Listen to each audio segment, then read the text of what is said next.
বাবাকে দেওয়ার আগে যে চিন্তা করে যে আমি কেন দেব, আমার বড় ভাই আছে না, আমার মেজো ভাই আছে না, সব আমি কেন, প্যারাসিটামল আমি কেন, ওষুধ আমি কেন, ডাক্তার আমি কেন, তাকে বলি ওরে বেটা, ওয়াইসুল করণী নবীজির আমলে পৃথিবীতে ছিল, উপস্থিত ছিল, এরপরেও সাহাবা হতে পারে নাই, কারণ ঈমান ছিল, নবীজিকে দেখতে পারে নাই, কপালের চোখে দেখতে পারলো না। কেন?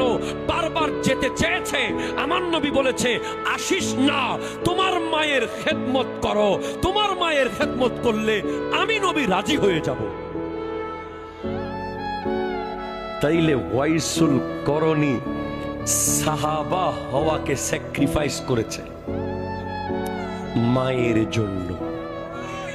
তুমি 100 টাকা দিতে পারো না, তুমি 500 টাকার একটা নোট দিতে পারতেছো না, আর ওয়াইসুল করণী গোটা সাহাবিয়তকে ত্যাগ করেছে